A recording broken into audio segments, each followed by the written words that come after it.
Hello, everyone, and welcome to Outspoken. I'm Regina Davis Moss, President and CEO of In Our Own Voice, National Black Women's Reproductive Justice Agenda. And today, we're talking about Black August and the work of liberation.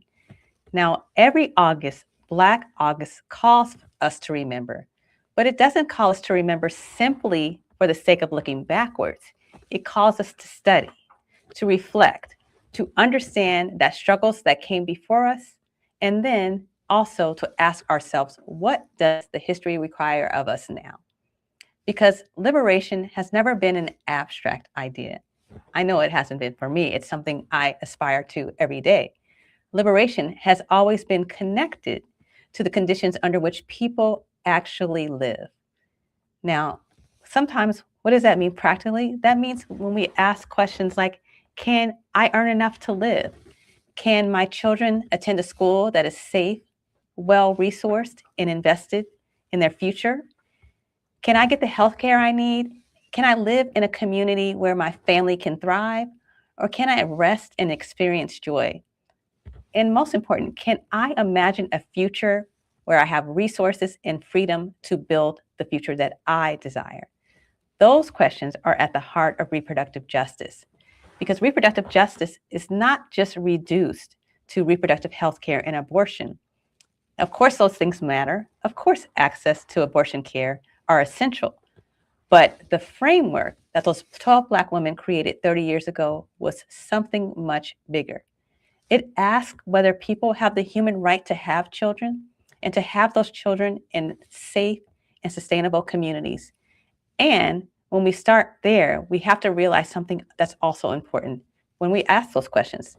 One, that schools are absolutely tied to reproductive justice. So are jobs, so are wages, so are childcare, and so are housing and public infrastructure. We're going to get more into schools in just a second, but I just want to talk about the ability of communities to organize and build power is absolutely connected to reproductive justice.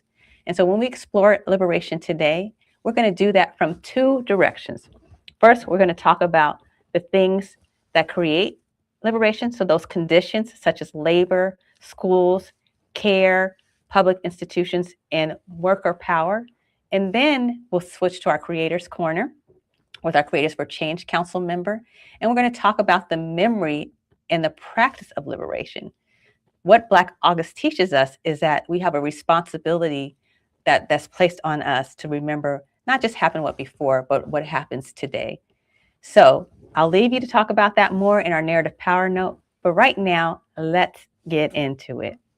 I am so pleased. I can't just tell you, I have been waiting for this conversation all year. I am so pleased to welcome Stacy Davis Gates to Outspoken. Stacy is the president of Chicago Teachers Union. She's the executive vice president of the Illinois Federation of Teachers and vice president of the American Federation of Teachers.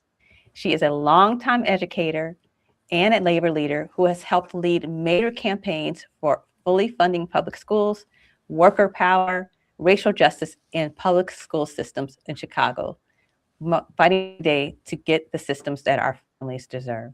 Stacy, welcome to Outspoken, and thank you so much for being here. Thank you for the invitation to convene with you today. I'm looking forward to a really revolutionary conversation. I am too. Okay, so let me just set this up. So, I'm excited about this conversation because I think sometimes when we talk about these issues, and particularly I talked about labor, we tend to put it over here. We put education over there. We put health and reproductive justice somewhere else. But our lives don't live that way. And so I want to start by bringing those together and just talk about it from your vantage point. When you hear reproductive justice and you hear about through a labor lens, what does that mean to you? It means the respect of a woman's autonomy to have both agency, direction, support, and care of her person. That's what it means to me. The reproduction of humans requires a lot. It's not just gestation. It's not just delivery or postpartum. It is, quite frankly, the expanse of that young person's life that you are now charged with being guardian, to be honest with you. And so the care for my reproductive rights begin with me having agency and liberation as an individual. And they extend beyond the life of the child, because if I am expected to put forth life in this world, I should also expect to have a community of support. I love that. I love how you started with agency and individual, but expanded out to the conditions. I want to talk a little bit more about those conditions. So when you think about wages, when you think about working conditions, healthcare, childcare, the public systems that shape those, that the types of, abilities for Black women and families to thrive, what comes to mind? How do those actually impact a Black woman's and her family's ability to thrive? So full disclosure, I am a mother of three. Okay. And two bonus sons, very great young men. And What are I the will age range? tell you, I will tell you, to be perfectly honest, that my journey as a mother is what's put me most in touch with justice and injustice, equity and inequity. The way women are not prioritized in their own care, the way women's work is deprioritized, and the multidimensional spaces in which she is expected to engage and contribute to, it's not well thought out. I think a lot about the mothers. Just this week here in Chicago, school started, and there are women dropping off their children at schools that begin right at the same time they're supposed to punch into work, and they end while they're still on their shift. No one's thinking about how that is a crisis, right? Mm-hmm. It's not just an issue of how do we create an opportunity for mom to get to the school and back to work, or just after school. It is, why is that not a part of how we are encountering society? Can school really work without an understanding of the family schedule? Can the family really work without an understanding of the school schedule? The balkanization of our society contributes to the overuse of women as labor, both in the workplace, at home, and in the school community, quite frankly. All right. So one thing I want to make sure you help us with is this third tenet of reproductive justice, which is the right to raise our children in safe and sustainable communities. We often focus on the first two, which is the right to have a child and not to have a child, but that third tenet is so important. How do you think schools fit into that vision? Well, the union I run, the Chicago Teachers Union, thinks very highly of that. When we go to the bargaining table, we go to the bargaining table with the multidimensional needs of our members. Our members are over 80% female, right? And these women have to live in the city of Chicago. These women work in the city of Chicago, and they're raising families in the city of Chicago. So our fight for justice in the Chicago public schools extends beyond wages and benefits. In fact, it extends to after school care. It extends to before school care. It extends to making sure that our members have more access to IVF, that they have access to postpartum care, that they have access to mental health care, that they have access to time off. In our union, you get 12 weeks off when you have a child. And your partner also gets the same 12 weeks off if they are members of the workforce in the Chicago public schools. We think that that is justice. We think that a union that is intentionally anchored in young people, because if there's no young people, there's no need for a public school, that we also have to think about the places in which they come from. So we get a little loud when we have unhoused students. That's Mm, why it was important for us to bargain space to give those young people and their families the support that they need. So in our contract, we have people who help our unhoused students manage school, as well as putting them in line when it comes to subsidized and public housing in the city. We have to look at how do you help their mothers? How do you help their families participate in school? Well, it's kind of hard if you are unhoused to do that. So how does the union, how does the teacher, the paraprofessional, the clinician become a mhm, partner in making it easier? Because when families are stable, when mothers know where they're living, where the food's coming from, and they have that sustainability, their young people come into our school communities prepared to learn. And they are most available for the type of coalition and partnership that makes schools work better. So you have to look at the person if you're going to educate the person. And that's our role as a union.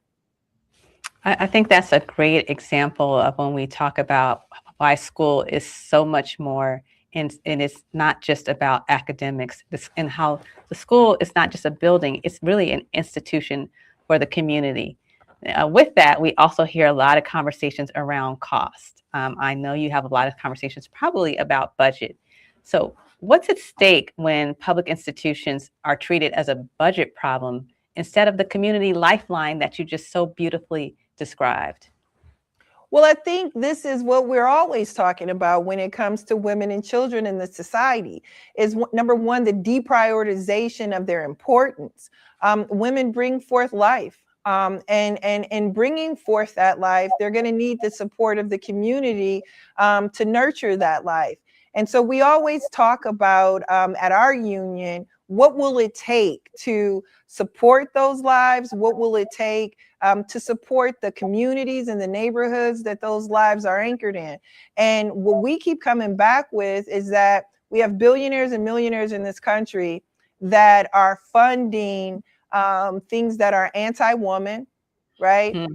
Anti-reproductive rights. You have people Mm-hmm. who are funding the undemocratic nature of the leadership in this country right now. The removal of from public schools. How do you make the people who are experimenting in our society right now, the people who are running terrible experiments on public education and our young people, how do you make them more accountable for creating the support and the sustainability of those institutions? Because just like you said, it is not just the school community. It is a normalizing institution in Mm-hmm. our society. It is the place where young people first become citizens of the world, to be perfectly Absolutely. honest.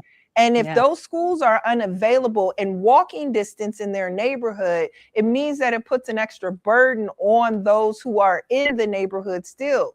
We believe that schools should be fully resourced and fully funded. And by doing so, you're going to have to go to the place that is like funding bad politicians and bad Mm-hmm. politics. Those are Mm-hmm. billionaires. If Jeff Yeah. Bezos can put Katy Perry on the moon, then he can certainly pay a higher tax rate to ensure that his workforce is available for the type of work that provides a living wage to the families and the communities where our schools are anchored. We Mm. believe that we can connect the dots on this. Yeah. That is so powerful, because I think underneath what you're saying is really the truth, like a conversation about values, right? What are we willing Yes. to invest in? Who are we willing to invest in? And what do we believe communities deserve? So let's just kind of step back on that and really, this directly ties to like attacks on public education, and I think to broader attacks on communities, workers, and democracies. What are your thoughts about that? Well, I think the attacks that we're experiencing from the right-wing administration in the White House, the attacks we have experienced in a sustained space in a lot of our red states have to do with the attacks on women first. Like if you look at the attacks on reproductive rights, if you look at the attacks on public education, when you look at the attacks on SNAP benefits, on healthcare, they're all coming from the same place. right? Right. And Mm-hmm. if we are serious about coalition building, we would make sure that we are talking about the needs of women, the reproductive rights as the anchor to the discussion. Women comprise a huge chunk of the workforce. Women comprise a huge chunk of the members of teachers' unions. Our Mm-hmm. force, our power and coalition and in solidarity creates opportunities for other women in the workforce.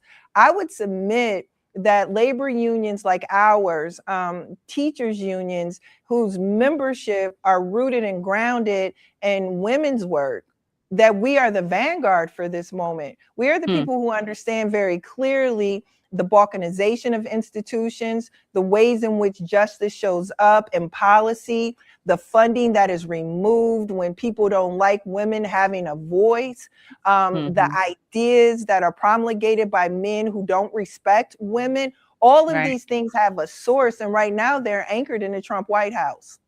Yeah. I think that you're spot on, and I think this brings us directly back to this conversation around Black August, because it asks us to remember generations of Black people who understood that freedom required organization, political education, discipline, resistance, and labor organizing is one of the places where we can see that collective power really becoming tangible. So this episode is really grounded in this notion and Black August and the work of liberation. How do you understand labor organizing as part of a larger Black freedom struggle? Well, I understand it very clearly here in Chicago. The Chicago Teachers Union has been led by 4 very powerful Black women who have helped to recreate the terms under which we negotiate the public good here in Chicago. And the beneficiaries of that have been Black women.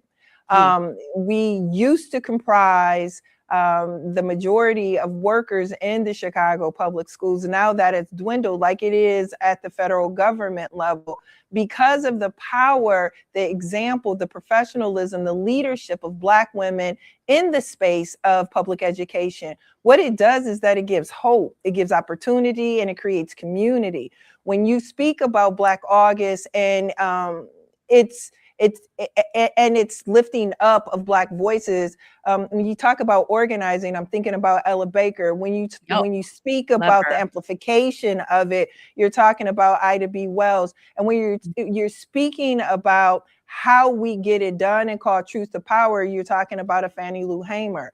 It is very clear to me that Black women have anchored for a very long time this idea of leadership outside the lines, leadership for others in community because of who we care for, who we have to care for, quite frankly. And we believe that is the grounding value principle of this union, is that our leadership as women has to create more for the community of young people we are charged with educating and caring for.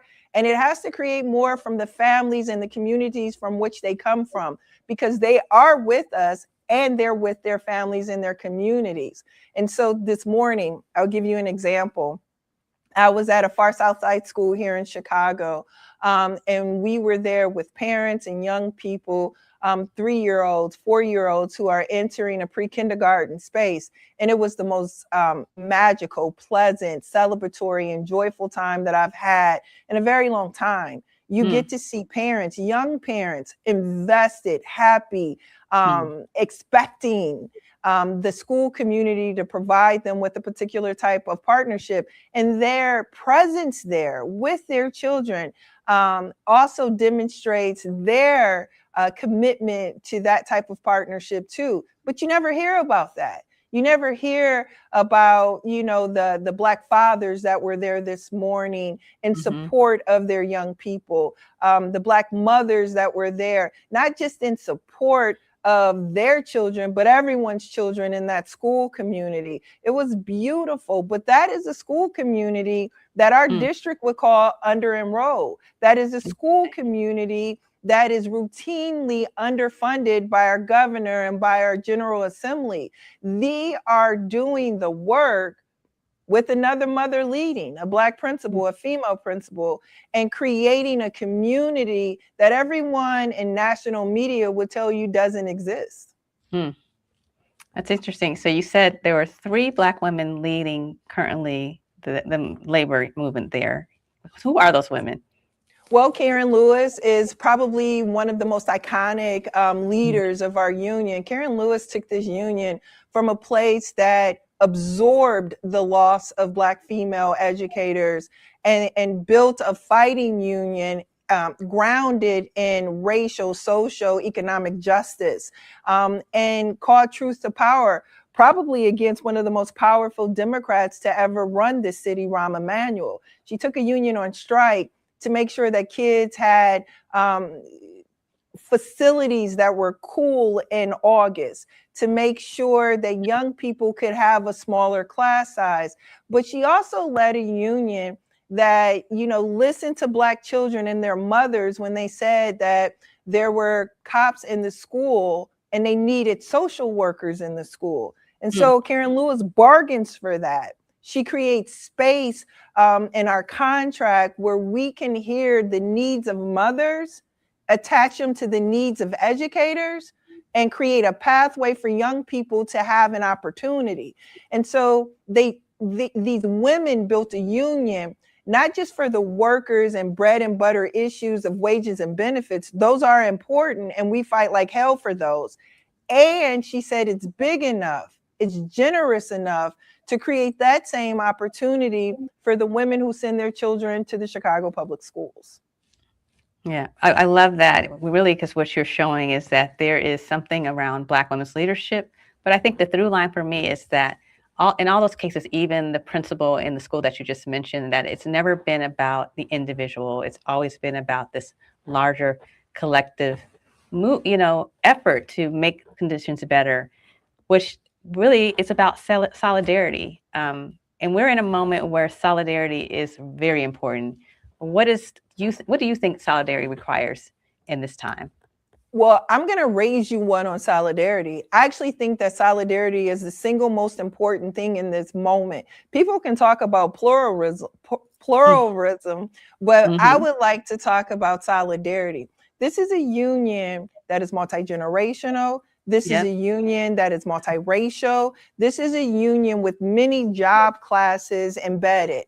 They live on the south side, they live on the west side, the north side, the northwest side, the southwest side, the southeast side. Our members live all across this city. And somehow this union is able to unite under the guise of giving our young people more, right? Solidarity is what you do when someone else needs you. Solidarity is what you do when you have to make a way out of no way. Our public schools in this city have been unevenly funded and resourced for generations. And so our union has always been a place where educators could stand in the gap with both support and protection, right? And so what we are learning about solidarity here in Chicago is that you get to transform. Our imagination helped us win a school board with parents, with community partners, with community coalitions. So for the first time in the history of this city, in this upcoming November, we're expanding democracy. We will have more people to vote for. And this time they'll vote for the folks that will run the public schools in the city. We have a Chicago Public Schools graduate who is a father who said, you know what I want to do with my power? I want to make sure that we have early childhood education in our public schools. We want to make sure that we have aftercare in our public schools. We want to make schools a component, an institution that helps our families, not makes it harder for them. Yeah. You know what? I just looked at the time. Where does the time go? But this is why I wanted people to hear you. You are doing amazing work there. I mean, Chicago is such a model on how we get things right. Before I let you go, I always end Outspoken with this one question, because I want people to take something away from Outspoken, something with them. So if people can take one thing from this conversation, what do you want them to hold on to? Solidarity. I want them to hold on to the possibility of solidarity saving our lives.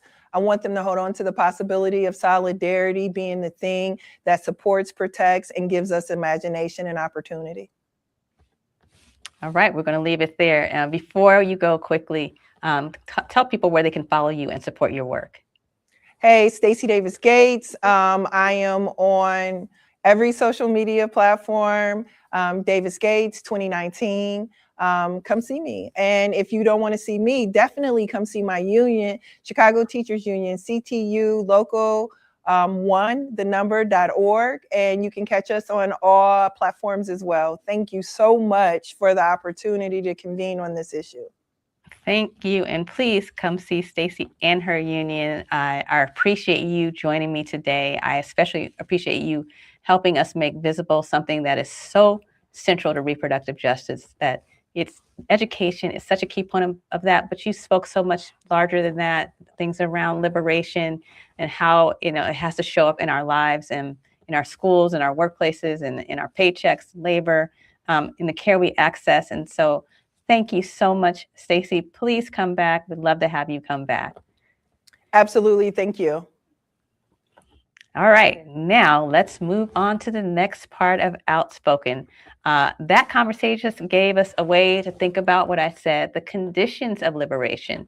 But liberation also requires something else. It requires memory.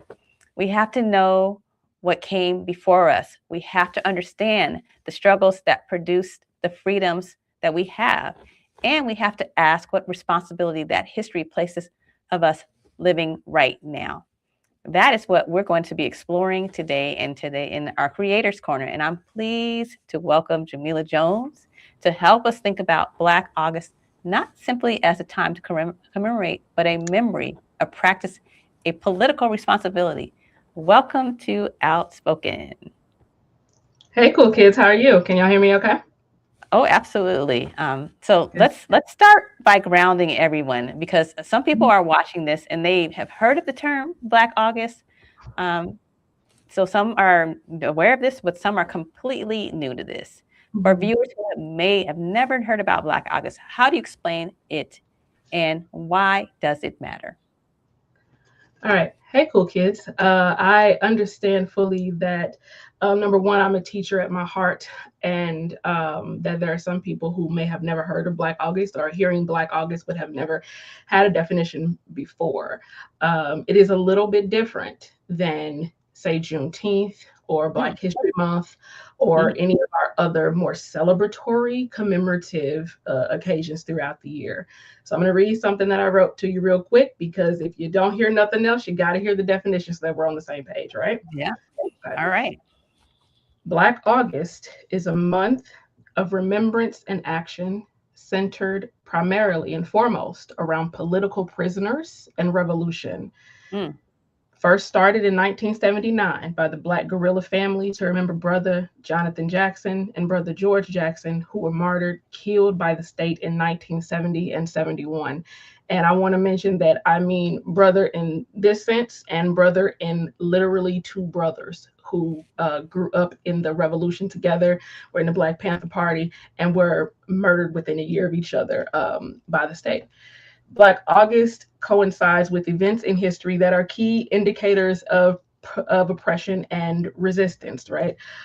So in contemporary times, Michael Brown was murdered in August, right? You have, let's see, there are so many things. Michael Brown is murdered in August. Emmett Till is murdered in August. Nat Turner's Rebellion happens in August. On a more revolutionary side, like I said, Nat Turner's Rebellion happens in August. The Montgomery Brawl, aka Fade in the Water, aka Watch That Boy Swimming Across to Go Help His People, also happens in August.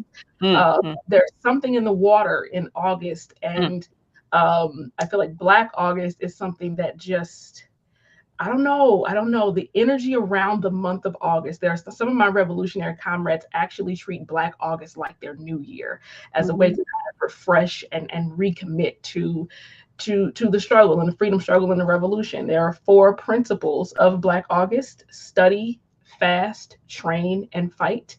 And that fast, train, and fight are also quite literal. Those are not figurative terms, because the idea is if all forms of revolution should befall us right now, you have to be prepared. You have to be prepared.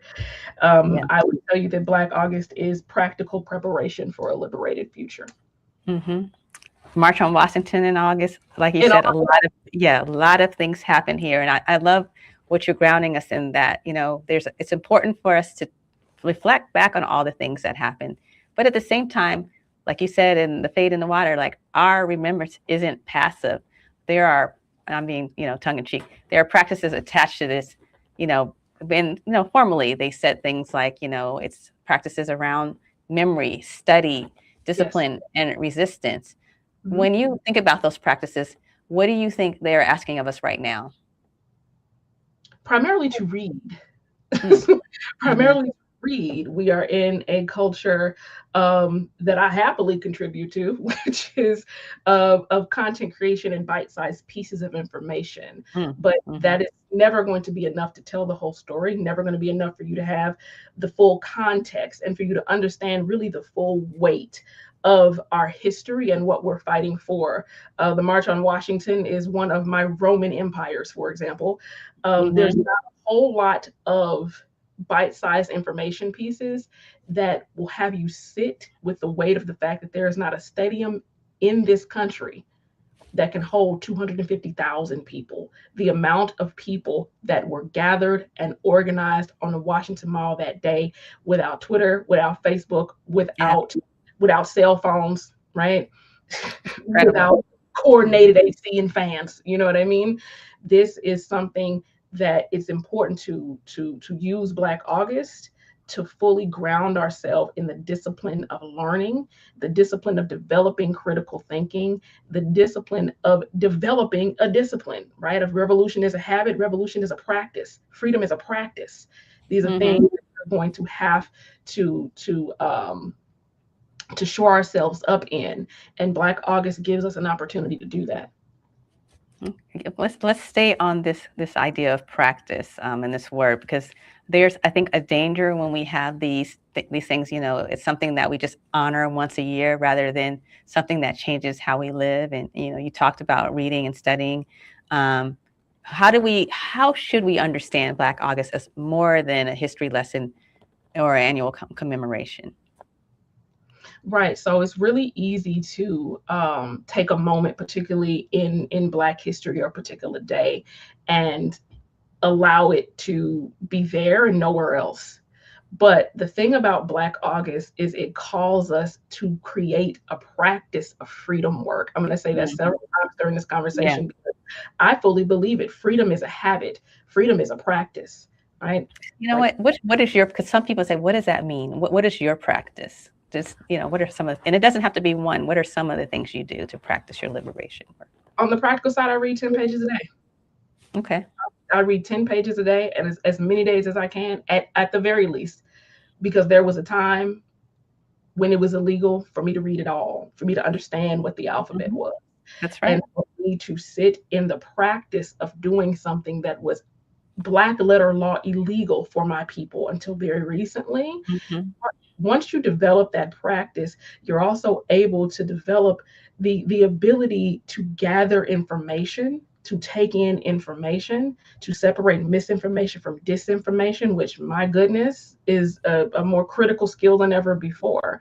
That's just one of my critical practices. Meditation, yoga is another important practice of mine. And I know this is sounding very, drink water, take your meds, mind your business. But there are these are very practical things that can have you ready to address the consistent oppression and suppression of this world. I will get 7 hours of sleep every night.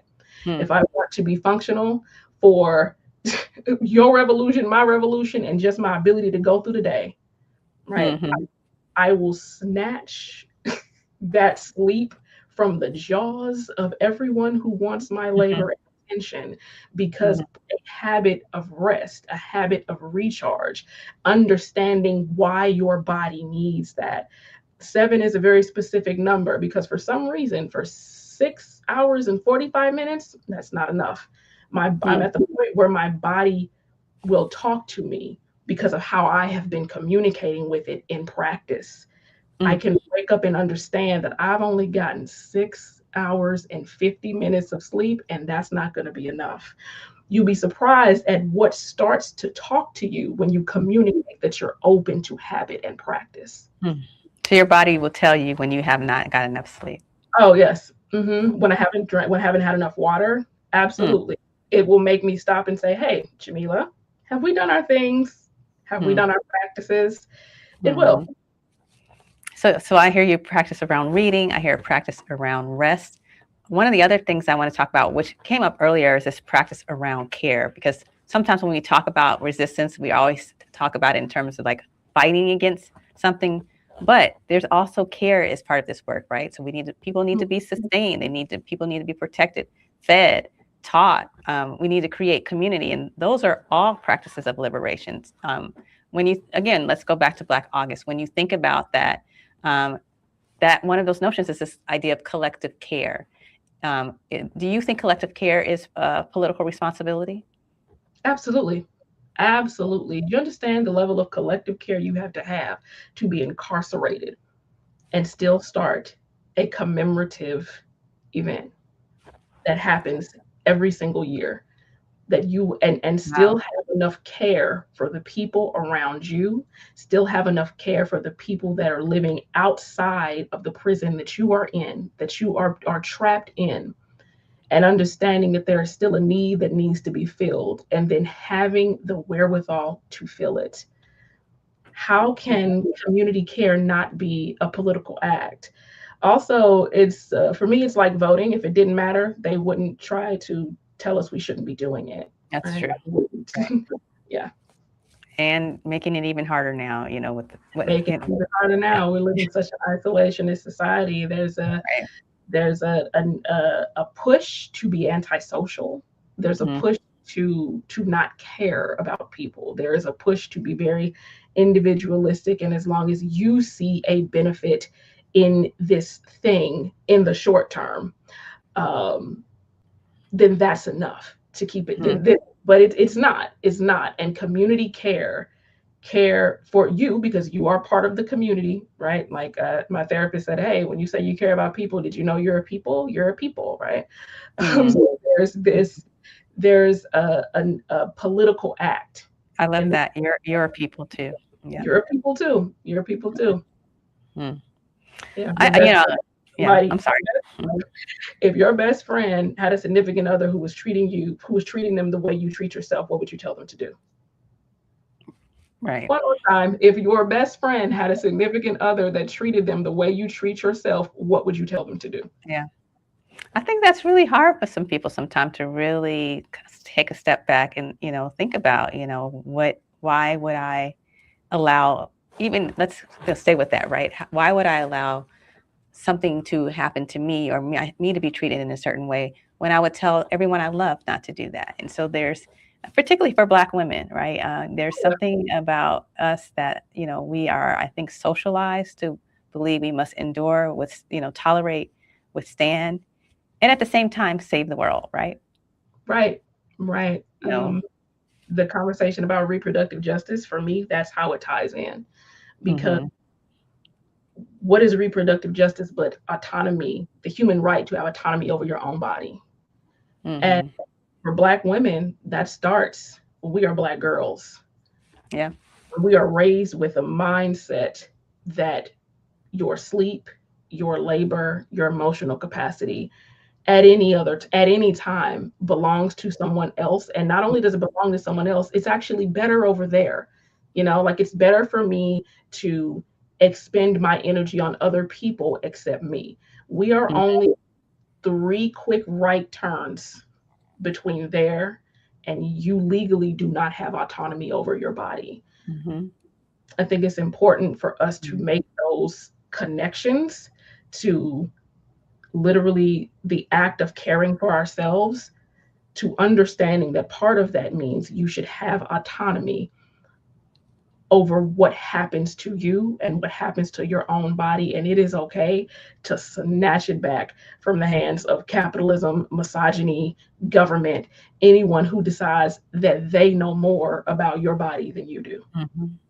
Yeah, and even, I mean, let's talk about this in the context of the, over 90% that said, we're going to take a rest, right? And, we know what that means. That just means, we're going to show up. We always do. We always answer the call. But, we Black women have created humanity, right? When you trace us all the way back to Africa. And so, but in all the cases, our labor, all of the things, our contributions have been sort of placed over here and not sitting with us. But at the same time, we are still asked to show up. We're still asked to, as you said, not place ourselves first, but still carry humanity on our backs, still, come up with the solutions, still the canary in the coal mine, all of those things. And so, I think it's just really important right now because, we are living in this moment where so many communities and so many Black women are being asked to withstand with fewer resources. We are being pushed out of jobs. There is an effort to literally clip our wings. Right. And so, how would you? Yes, yes. So, How would you connect the conditions of all of that, to Black August and what we're facing today? So for me, Black August is about recognizing the freedom struggle. And part of recognizing the freedom struggle is understanding all of the ways that these systems are oppressive and suppressive. And and again, this just comes from years of reading 10 pages a day, right? Being able to have a clear analysis about what is happening and why. Right. Yeah. For me, that's a big part of it. That's a big part of what connects Black August to come on, Wi-Fi, don't fail me now. That connects We hear you loud and clear. We hear you. That connects Black August to the work that we should all be doing, right? Because again, it's about the practice and habit of the freedom struggle and understanding the multitude of ways that this system takes a toll on your body, on your mind, on your spirit, on your community, and your ability to do the critical work that we need, inner and outer. Black August is something that helps us connect all of those things and gives us a discipline to center back to the ultimate goal, which is freedom and liberation. Yeah. Okay. So I think everybody's understanding, they may be saying, okay, I understand history. I understand the responsibility. And so I want to end with this last question, which is, Black August is coming to an end. But of course, the work is not coming to an end. So what do you want people to carry with them after this month ends? I want people to carry with them the knowledge that this is possible, right? The knowledge that this is possible. Because it's only things like freedom, reproductive justice, liberation. These are things that other people already have. And this is what I need people to understand, right? People, they already have bodily autonomy. They already have that. And why would someone tell you that you should not have what they feel like they're entitled to naturally? And the knowledge of the fact that this is possible, however you grab that knowledge. If tonight is the first night you get the 8 and 9 hours of sleep that you need, I need you to understand that this is possible, that revolution is possible. And I love what Sister was talking about earlier about imagination, understanding that imagination is a practice.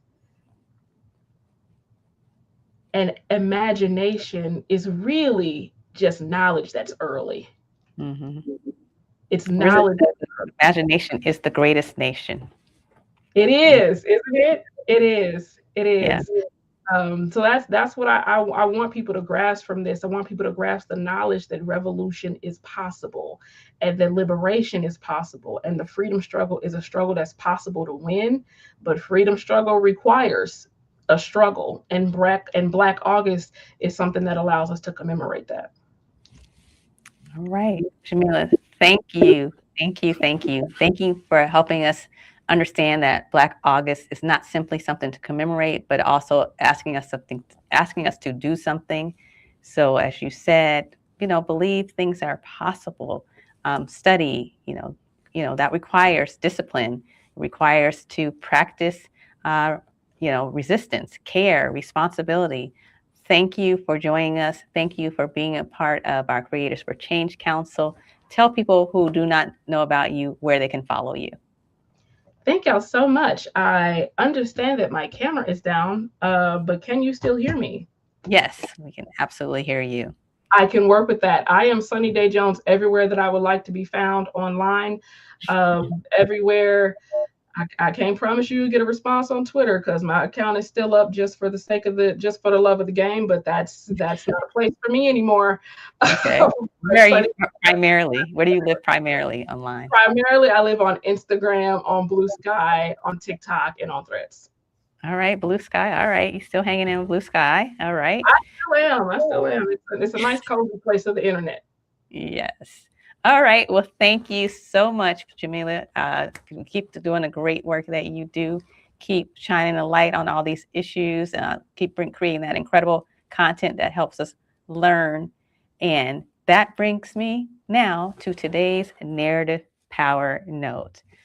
Now, we've spent this episode talking about liberation in two different ways. First, with Stacy Davis Gates, who talked about it in terms of the material conditions. That's things like schools, work, wages, care, public institutions, community infrastructure, collective power. And most recently with Jamila, who talked about practices, those practices that sustain liberation. So studying, rest, care, discipline, resistance, political responsibility. But there's another layer underneath this conversation, and that, of course, is narrative. Because before we decide what we're willing to build or fund or protect or change as a society, we make judgments about what and who is worthy of an investment. Think about it. When a school doesn't have what children need, what story do we tell? We just heard Stacy Gates talk about that, right? An under-resourced school that was thriving. Okay, do we tell a story about children and family who somehow failed, or we talk about the systems that failed to provide? When a mother is struggling to balance work or childcare, healthcare, or the needs of her family, do we tell a story about an individual woman who somehow needs to work harder? Or do we ask why we've constructed systems that require so much of her while providing so little support? Those aren't simply different languages. Those stories help determine what solutions we believe are necessary and even what solutions we believe are possible. And on that note, I have to, also name that we lost someone who believed in that deeply just a few hours ago. Dolly Parton, who grew up, she came from a large family. I believe it was 12 children, grew up in poverty and always believed that people deserved more and worked her entire life to do that. She also suffered from endometriosis and was not able to enjoy that third tenet of reproductive justice, which is the right to raise your children in safe and sustainable environments. But she did a lot to make sure that people understand this issue and so that we can have our reproductive autonomy. And so that's what I've been thinking so much about today when I'm thinking about narrative demand, our concept that we released after some rigorous research in April. And that's the gap between the stories that Black women are routinely given and the stories that Black women say we actually want and need, so that people not just see our humanity, but stand behind us and help us fight for it. And so what we're hearing is important. Black women aren't simply asking for this. We're asking for a different narrative environment, one where Black women can experience care and receive care, where we can experience peace, where the structural conditions surrounding our lives are visible, and where our full humanity doesn't have to be earned through suffering, exceptionalism, or endless resilience. That's the narrative question, but it's also a power question. That helps shape what people believe, what people believe it should be legitimate, what people believe demands action, what people believe deserve investment, what people believe deserves protection. And that is why narrative power matters to reproductive justice. And that is why we want to continue to fight for it. And as we close, I want to return to where we started. Black August asks us to remember, but remembrance without responsibility simply isn't enough. The people whose struggles we honor weren't fighting for future generations so they could just remember their names. They were fighting to change the conditions under which Black people lived. And what that includes and what that work involves, it involves that we continue to do this work. Reproductive justice gives us that framework so that we can do that work, so that people can make decisions about their bodies and their futures. They can raise their children in those safe and sustainable environments, and they can access all the things we talked about. Black August reminds us that none of us are here simply by ourselves. We are here because people organized for us, people studied, people built institutions, they resisted, they cared for one another, and they told the stories about what freedom looks like because they believed in possibility. And so those are the practices I encourage you to carry into throughout the end of this August and beyond. Study, remember, organize, care, questions, talk about the stories that we have inherited, and keep asking, what would liberation require of us now? I want to thank the Chicago Teachers Union President Stacy Davis Gates for joining us today, and thank you, Sunny Day, or Jamila Jones, for joining us on the Creators Corner and helping us think more deeply about the meaning and responsibility of Black August. And as always, thank you for joining Outspoken. So stay informed, stay engaged, and most important, until next time, stay outspoken.